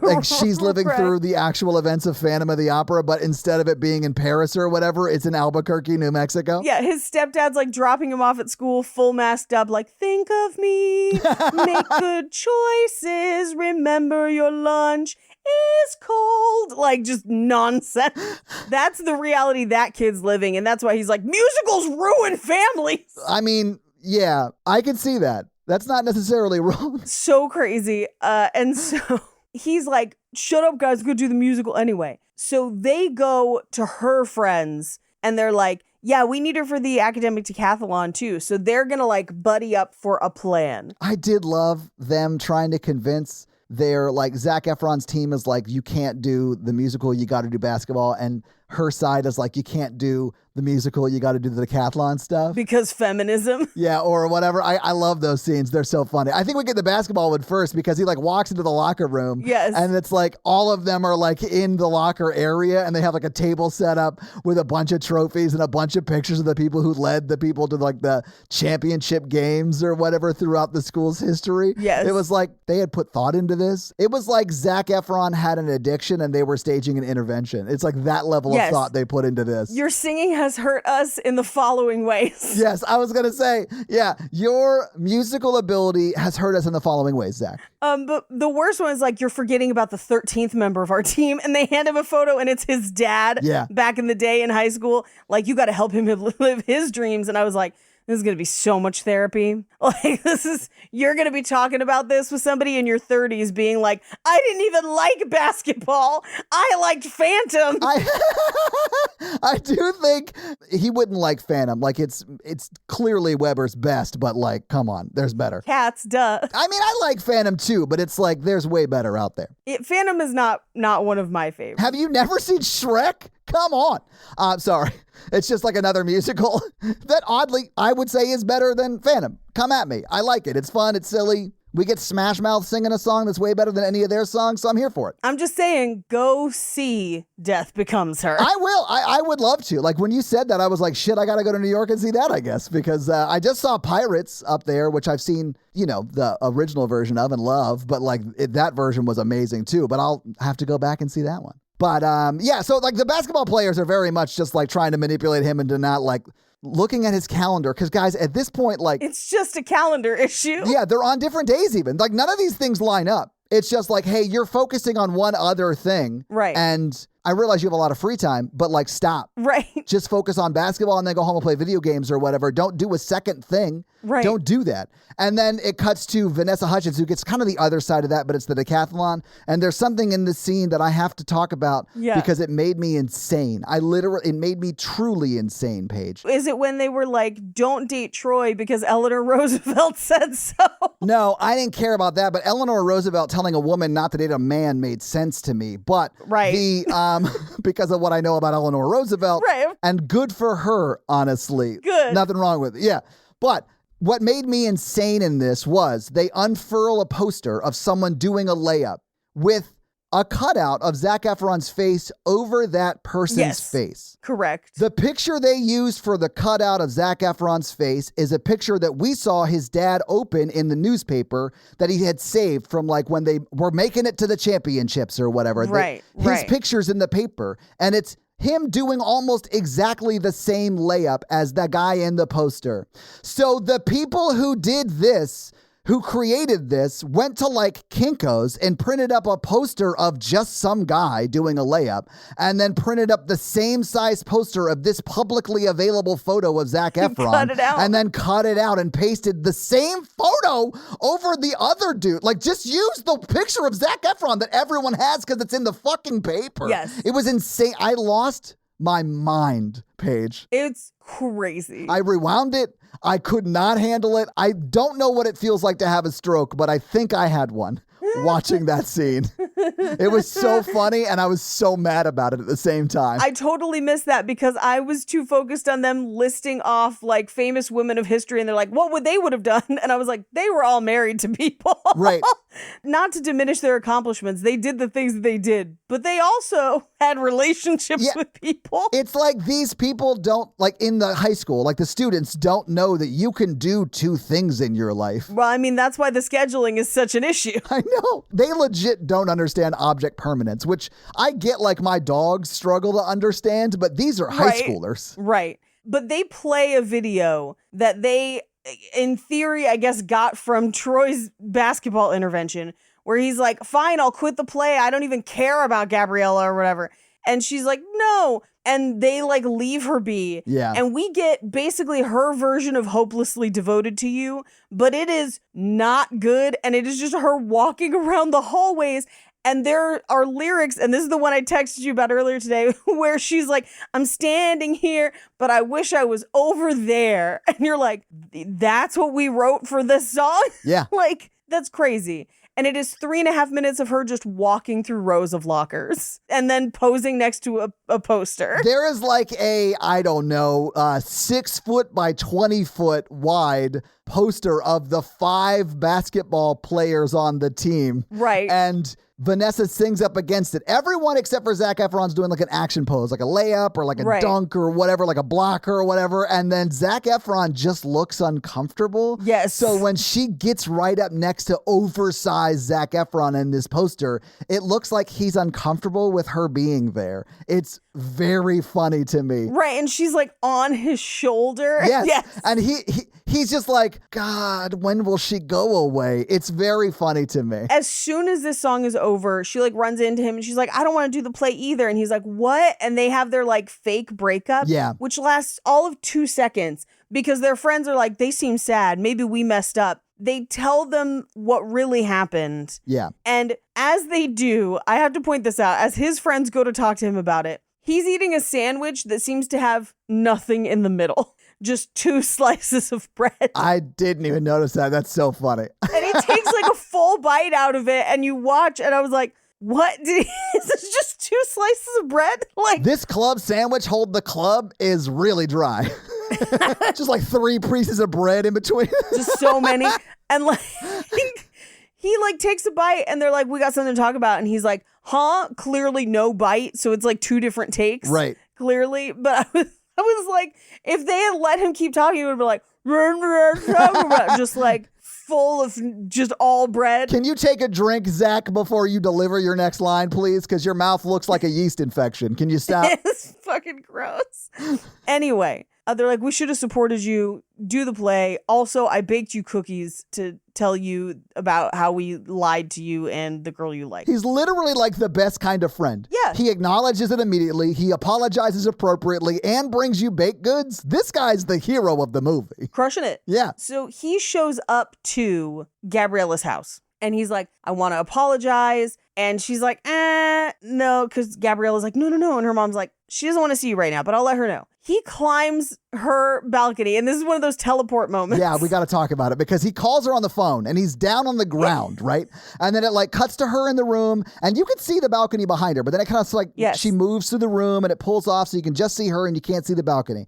But he's talking the whole time. We're only getting her listening, right? Right. And then it cuts back, and he's standing there on the balcony, which how did he get up there without like telegraphing through audio? Huffing and puffing at least. Yes. Or like us rustling through leaves or whatever if he climbs the tree out there. Like there has to be some unless he can. Okay, so Zac Efron can fly. He can fly. Maybe that's why he's gonna make it in the pros page because he can just fly. That could be. He can just fly. Yeah. But he starts singing to her a cappella and no. Yeah, this is one of the times where they actually captured real sound. Wish we hadn't. Yeah, I'm sure that Zach's a fine singer. Like, I'm not saying I'm better than Zac Efron, but it does sound like he's a guy at karaoke, where the whole rest of the movie, he's been a guy who's been like in a professional recording studio, recording this a month ago. Now he's lip singing it. Like, it's like that level of quality, which I'll say is the correct way to do it in this type of situation. You know, you want to nail down the like vocal performance so it's good. Like,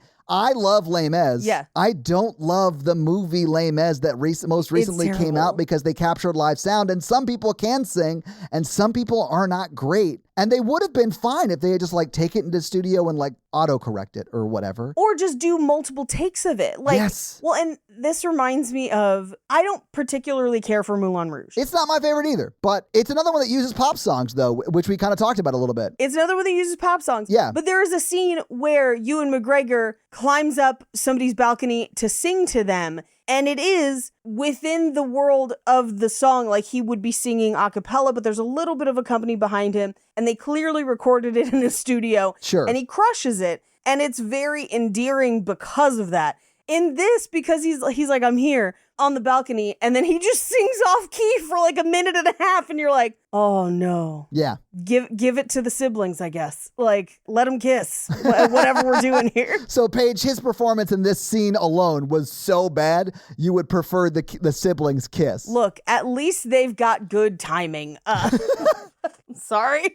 But anyway, they're like, we're going to do both. We're going to do our decathlon and our basketball, but we're also going to do the play. And our friends are all here to support us doing that. Right. Because we're all in this petty crime together. We then cut to the siblings who are like, but if we aren't on stage, we're not allowed to kiss. Like that kind of energy. They are very disappointed that they're not going to be the romantic leads in the upcoming School Musical, which, again, concerning. Did not love that. Don't love it. But they're like, wait a second. These are all on different days. But what if they were all on the same day? Yeah. They reschedule it so that everything is on the same day. And then the movie does perhaps one of the dumbest things I've ever seen. Because everyone finds out it's the same day. So they're like, we're all going to work together to do this. So we've established it as a plot point. The next day, they put on a chyron that says the championship game, the academic decathlon, and auditions, as if we were not in the last scene 1 second ago learning that information. Right. They literally just told us that in the scene and then put a button on that point to end the scene. And then it opens the next scene with another button of, hey, it's that day that we just talked about. Right. All of those three things that we just talked about. You're like, yeah, bro, I know. You told me twice in the last scene. I was here. I was here. And then we cut to bakery basketball guy. He's like, I made you guys a pie for the academic decathlon. That is clearly a cake. Paige, I was so mad when they didn't just call it a pie cake, because that is also funny. Like, I think that's honestly funnier. Like, pie is a hat on a hat. Right. A pie cake or like pie brownies or like something else that's in the realm, not pie, but that's pie. Not a pie? That's way funnier to me. So like the fact that they made a pie cake and called it a pie, I was so mad. I was like, that's not even as funny as what you actually did. Well, and we get a really weird montage here that is out of place and doesn't super make sense, where it's like all of them helping each other. Right. But there's no song to go with it. And it's in theory happening on the day. So they would have had to have planned and had this montage before the day.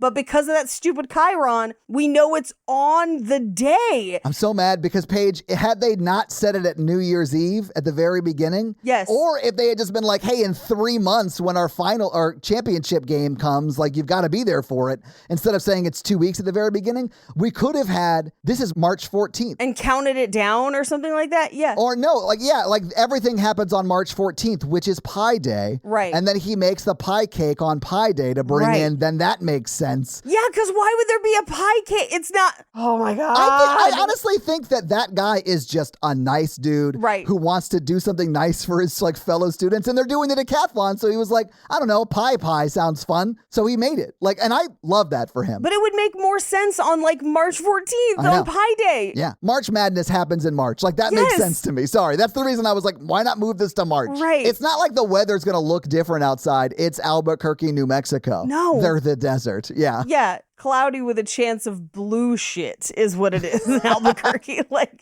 They have bigger things on their plate, is all I'm saying. If your blue shit is cloudy, you got to go on Heisenberg stuff, man. It's way cleaner. Yeah, it's way better. Yeah, no, it's clear. It's almost good for you, Paige. It's like a health product. Exactly. They sell it at chiropractic offices in Albuquerque, I'm pretty sure. My favorite part of this weird montage, though, is when all of the basketball guys spell out "Go Drama Class." Yes, in the hallway, yeah. And then Zac Efron is like, exclamation point, and just screams exclamation point. Hilarious.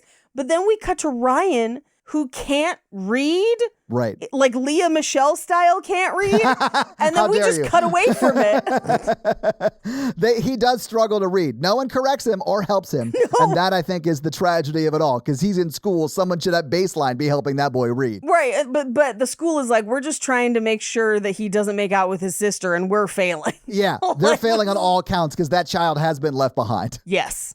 Anyway, Troy's dad pulls him aside and is like, I don't care if you win or lose as long as you're having fun. But I'd really prefer that you win. All right, go get him, Tiger. But you're choosing to do the musical and not be great in this championship game is why Mom left. Bye. Bye. It is your fault. You'll have to go live with her at some point and leave all your friends. Anyway, we then cut to Sharpay and Ryan doing vocal warm-ups and trust falls for their audition, which is actually a very, very, very funny scene. Yeah, they're getting into the zip, zap, zop of it all, and it's real fun to watch. Yeah. That's unique New York. Trust fall. And then he like catches her and she just goes, I trust you. And we cut away from it. So funny. So funny. But then we start auditions. Technically, it's callbacks, but it is auditions. Callbacks. But it's not like the auditions from before. There's no bad people. Right. No. Why these two white children are singing in Spanish for some reason. And it's like, eventually it goes to English, but it's a real, upsetting appropriation for no reason. And then the song itself is really, this is one of the few songs I remember where it's bop, bop, bop, something to the top. Yeah. That's all I remember of it. If that song is also in the musical that the other song is in, what is this musical? And there are multiple points during this dance that Ashley Tisdale forgets to lip sync, where her mouth is just not moving.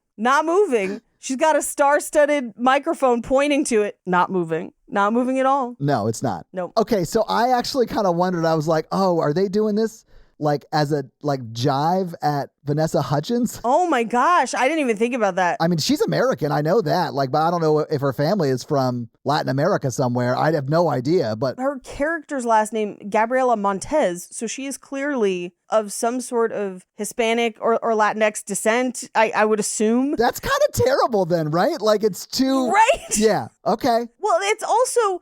There's no reason for it. It'd be one thing if they were like, by the way, the school play is Evita, but like, it's not. It's not. It's not West Side Story. It's not anything that would require this. So why are we doing it? Why is she fake flamenco dancing? What is happening? Oh, I didn't realize this, but apparently the High School Musical they're about to put on was written and produced by Ricky Martin. Oh. So that kind of makes sense, actually. Yeah. What was the name of the musical they're doing? Because it's like a ridiculous name it could be. Twinkletown. Yeah. Twinkletown was the name of the musical. Yeah, okay. I'd watch a Ricky Martin musical. Called Twinkletown? Hell yeah, I would. Hell yeah, I would. I mean, tell me, is it about his days with Menudo? Let's go. Let's go. Yeah, I just have in my notes in all caps, call their parents, this is an abomination. Because it is upsetting on so many levels. But then while that's happening at the academic decathlon, Gabriella does the equation, they're winning. But then they create a chemical weapon. They do. Yeah, they use chemical warfare to get out of class. They also hack the gym's electricity. Yes. Yeah. To basically shut off the power just long enough that Troy can leave the game. They can leave the room where they created a chemical weapon.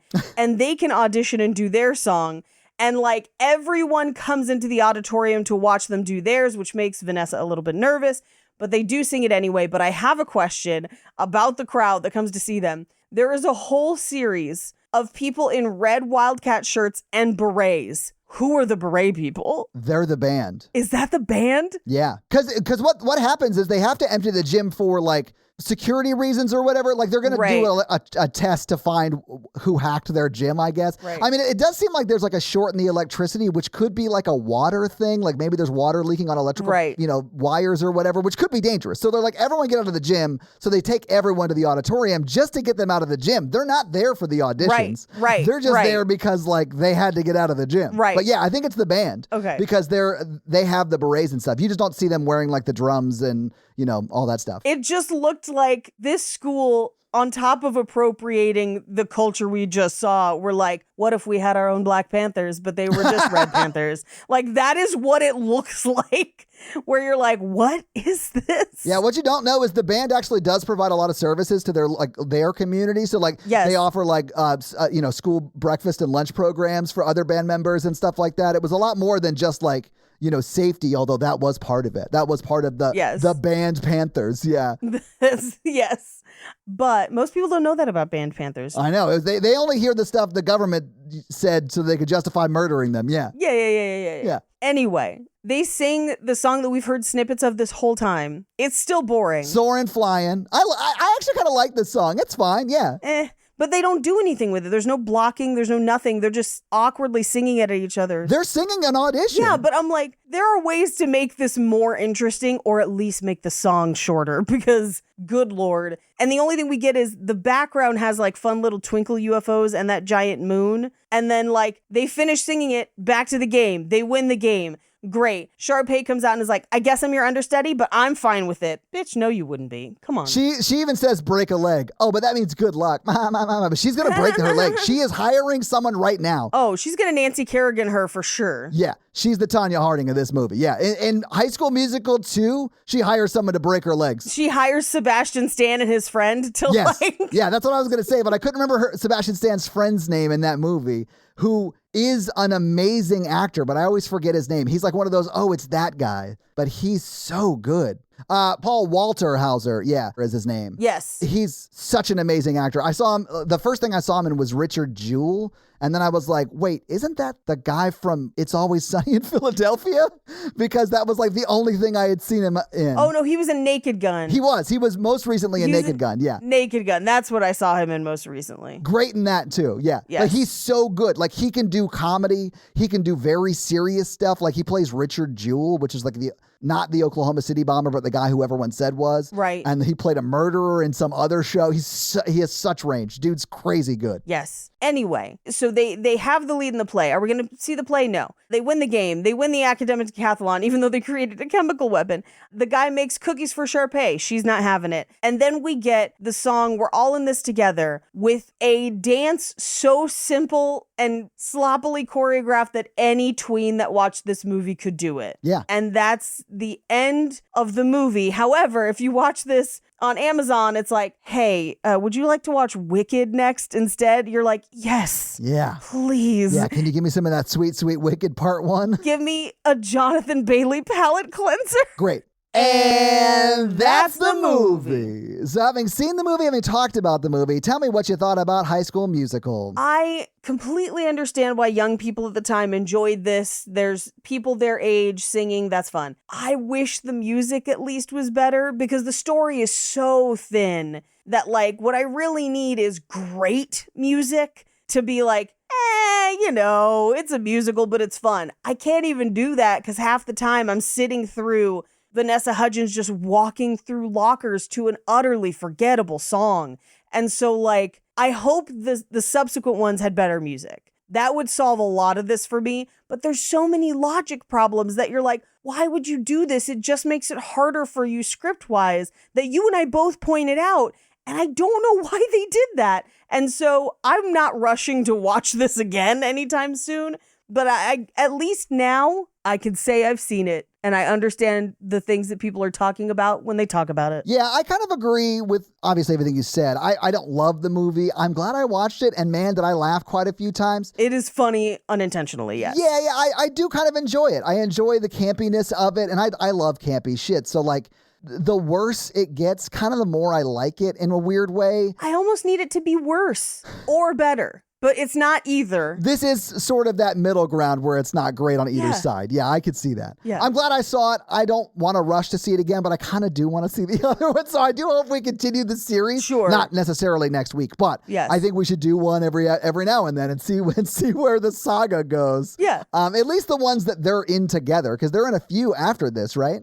I think there's 3.5. It's a 3.5 trilogy? Yeah, because I think there's 3, and then there's an extra Christmas special or something, or like summer special or something. Who knows? But we will find out. Who knows? But that's kind of how I felt about it. I definitely think it's worth watching if you haven't seen it, but I don't think I need to watch it again necessarily. No, watch Wicked or Grease or Sister Act 2. Watch Sister Act 2. Oh, Undercover, it's the best one. Yes. But Paige, do you have any fun facts for us? I do. Well, it is with your fun facts. High School Efron, Musical fun facts. So, surprisingly, even though this does look like it was filmed in Los Angeles, it was filmed at East High School in Salt Lake City, Utah. Oh my God, it's actually at East High. That's hilarious. There is an East High School in Salt Lake City, Utah. I guess. I actually was going to say this. That's so funny, but like the other way you could have made it where I would have been not uncomfortable with the two siblings being the romantic leads is set this at like a school in deep Mormon country. Sure. Because then I would know there's no way there's going to be any kissing in that play anyway. Right. Like, I don't care.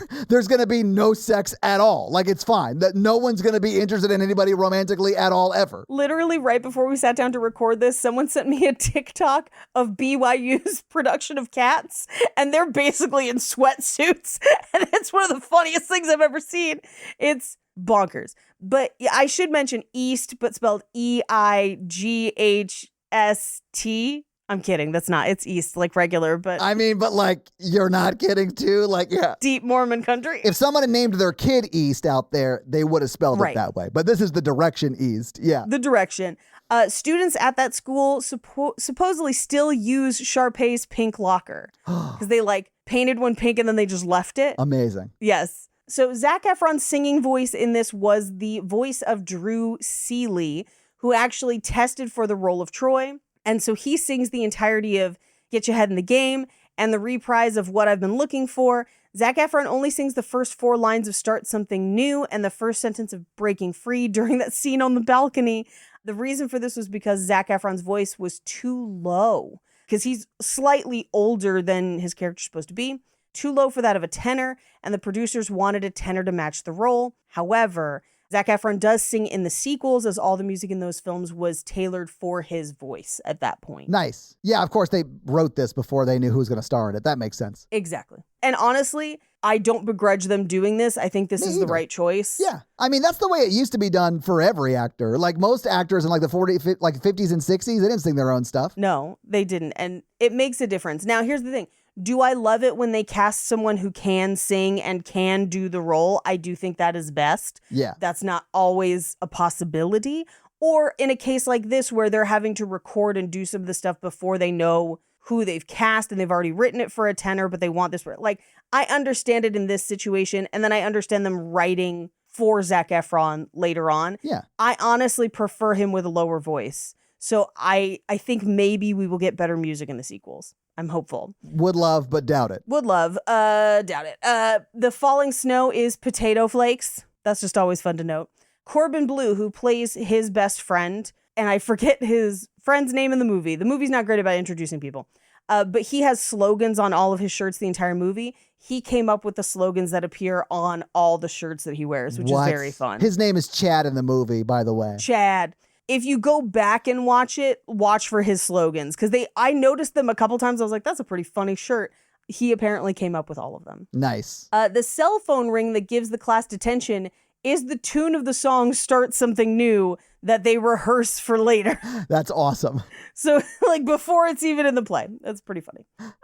In 2016, the original cast did a 10-year celebration from the movie's release. However, Zac Efron was not able to attend. He was too busy promoting his film Dirty Grandpa. His only appearance was a pre-recorded message in which he stated which scene from the franchise was his favorite, and it's basically this movie, the ending scene. We're all in this together. They filmed this in 24 days, which seems like too many days for what we get on the screen. Yeah. I mean, that's pretty quick for most productions, but this is like all in one location. Like they could have, yeah. Yes. Yeah. It's all in one location. It has 20 minutes of story. Most of it is songs. Most music videos, by the way, are filmed in 2 days or less. Oh, yeah. So even if it took 2 to 3 days to film every single musical number, which I doubt, that's still a lot of time to film the movie.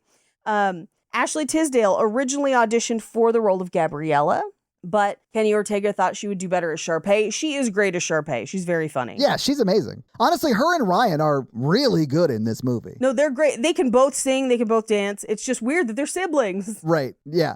So Matthew Underwood from Zoe 101, which you might not remember Zoe 101, but that was Jamie Lynn Spears, who then the show eventually had to end when she got pregnant. But Matthew Underwood was offered the role of Troy, but because he had a contract with Nickelodeon, he had to decline the role. Zoe 101 would ultimately be canceled not too long after, so he kind of missed out. That kind of sucks, yeah. That does kind of suck.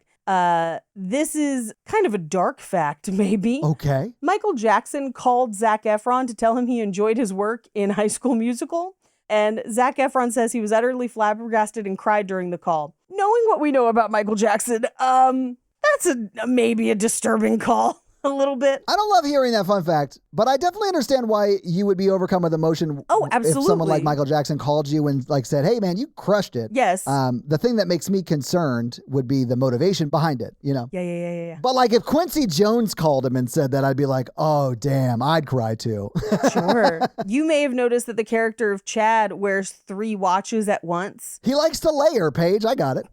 They gave him a choice of 3 different watches, and he just chose all 3. They were like, hey, Chad, which watch do you want? And he said, yes. Yes. He said, yes, I'll take them. I'll take the watches. 1 to each time zone. So they're set to Pacific, Central, and East. Love it. Fuck Mountain Time. Doesn't exist. Yes. It's a myth. Eat a dick, Denver. Whenever Corbin Bleu, is asked about doing a sequel, he always says the question isn't if we're going to do one, the question is when we're going to do one. High School Musical, The Reunion? The Reunion. Oh my God. I mean, we're coming up on 20 years. No joke, I would love a 20-year reunion that is like a Romy and Michelle kind of thing. Where we just focus on the siblings and they do a time after time dance. It's just Sharpay and Ryan is just out of a fresh relationship and he's looking to find a new man, and Sharpay is helping him hunt down Zac Efron to see what his deal is. Yeah. Right? Or actually at the end, the tall basketball player guy makes cookies for Sharpay who does not care, and Ryan takes them and is like, I care. Yeah. Where Bakery Boy is like the Justin Theroux character in Romeo and Michelle. Yeah. Here's something interesting. I potentially Mandela effect remembered. I thought that the actor who played Ryan had come out. I was wrong. I looked it up and I don't know what his particular status is, but it seems that he has only had relationships with women. They just dressed him that way in this movie. And so it's weird to have a character so queer coded that they seem utterly, completely resistant on being queer, which is bonkers. Yeah. There was a written duet between Coach Bolton and Ms. Darbus that was planned but never filmed, and thank God. That's too much like Glee, I think, where the teachers are part of it, Yeah. Now, what I think is very funny, because I think this is a case of parallel thinking, but we talked about this when we did Not Another Teen Movie, where all the football players have extra. Yeah. Or very, very extra, or tight end, or very, very tight end on the back of their jerseys. That was being made at the same time as this, give or take a year or so. And in this movie, one of the players for the Wildcats in the championship has extra on the back of their jersey, which That's I think hilarious. is really funny. The soundtrack was recorded in only 5 days. Now, remember when we said 24 days was too many days to film this movie? 5 days is not enough days to make the soundtrack. It's not. No. This is crazy. Unless they're talking about maybe just capturing the vocal performances, but that's really quick for just the vocal performances. Yeah. Zac Efron and Vanessa Hudgens were dating both on and off screen. Their relationship lasted from 2006 to 2010, but I'm happy that they're both doing their own thing now. We want the best for Vanessa. Yeah. Corbin Bleu originally auditioned for Ryan, but when he saw Lucas Grabeel, who plays Ryan, dancing at the audition, he said he couldn't dance like Lucas, and so he auditioned for Chad instead. Corbin Bleu can actually sing and dance. He doesn't really get a chance to do it much in this. I think he probably does in the sequels, though. When they're doing Get Your Head in the Game, he is one of the better dancers out there. So that kind of makes sense. Yeah. Yeah. Zac Efron had to undergo 3 hours of basketball practice every day because he wasn't great at basketball when he started. I mean, that would have been me if I was in high school and got this part. That's just not a skill set that I had at that time. Yeah. And still don't, honestly. But I would have had to do that too. Over 600 teen actors auditioned for this. Wow, they only cast like 20 for I a know, whole right? school, but whatevs. There's not enough extras in this movie. This was the Disney Channel's most successful TV movie at the time. Now, when I was in junior high and high school, Disney Channel made a ton of original films, including Xenon Girl of the 21st Century. Go back and watch it. It holds up. But prior to this, because this got 7.7 million viewers in its premiere. Jesus. Until Cheetah Girls 2, later that year, broke the record with 8.3 million viewers. Personally, prefer Cheetah Girls. Music's better. High School Musical 2 then broke that record with 17.2 million viewers. Jesus, that's crazy. Yep. And I'll end on this one because I think this is really funny. So High School Musical was the working title for this film while they tried to brainstorm a better name.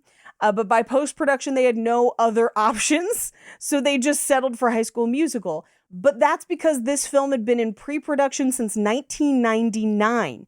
And its original working title was Grease 3, starring Britney Spears and Justin Timberlake. What? Which, oh my God, do I want that movie instead. Oh my Holy God. shit. Yes. The plot was virtually the same as High School Musical, but with more similarities to Grease, probably sexier. The character who would become Sharpay was the daughter of Betty Rizzo. They tried to get Christina Aguilera for the part, but she declined. The other members of NSYNC were supposed to have supporting roles. They were basically the T-Birds. Oh my God. With John Travolta and Olivia Newton-John basically cameoing as adults. Before the script went through a second rewrite, it then got shelved until 2004. Producers would have needed permission from the people who owned the rights to Grease, and they did not have them at that time. It had shifted hands to different studios or whatever. Sure. So they then evolved it into High School Musical, fully anticipating changing the title, but they never did. And that's how we got High School Musical, and those are your fun facts. Wow. Thank you for those fun facts, Sage. Let's talk a little bit about box office, although there isn't a box office for this because it wasn't in theaters. But I do have the budget and stuff like that. So, Paige, what do you think the budget for this movie was in 20... Oh, wait, we already talked about this. I already told you. Yeah, I was going to say, you accidentally told me earlier. It was 4.2 million. I forgot. Yeah. Yes. So if you adjust for inflation, that's 6.7. We talked about that. Yeah. Yes. Now, this movie didn't have a theatrical release, but it was released on DVD on May 28th, 2006, and it was number one of the DVDs that were sold that week. Yes, I guess they do track that. So, yes. Paige, guess how many units it sold? Oh, man. I mean, 7.2 million people tuned in to watch it live. Yeah. And this is the time of TiVo, so I'm sure people recorded it too. I'm going to say 4 million. So it was 1.1 million. Okay. All right. Units sold, but that's $31.9 million.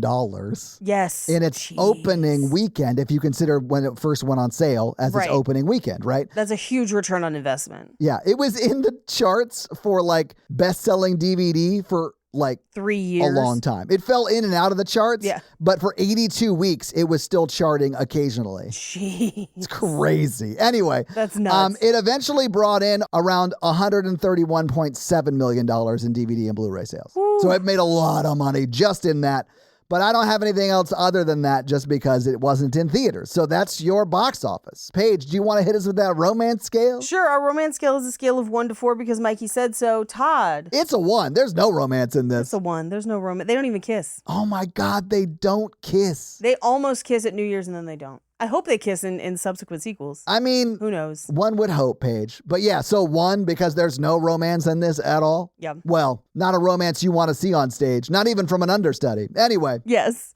Not the siblings using a play as an excuse to kiss. No. Right. But that's your romance scale. Yeah. So this week you made us watch High School Musical. What are you going to make us watch next week? Next week, we have a special guest that requested a movie that we're going to do, and I would argue that movie's soundtrack is better. Than this? Yeah. I would too. Yeah. But this is one that came out when I was in high school. This was my high school romance movie, A Walk to Remember. Yeah, so we're going to have a very special guest as we do A Walk to Remember with, I think it's Mandy Moore and Shane West. That's right. It is Shane West. Shane West. Yeah. All right. Oh, man. We all had crushes on Shane West back in the day. Maybe not all. All. And then we listened to Switchfoot and flicked the bean to it.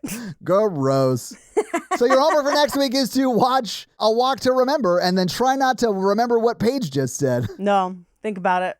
Hey, Todd, do you have any reviews for us? I do. This week, I'm going to read a review from one of our most recent Spotify comments, and that is from our Mean Girls episode. And I'll just read Tej, because they say, "Boo, you whore," has been a part of my lexicon for 20 plus years. Yes! Specifically between my sister and I. As an Australian of similar age to Paige, this movie and 10 Things I Hate About You formed like our entire understanding of American high school. Great episodes, guys.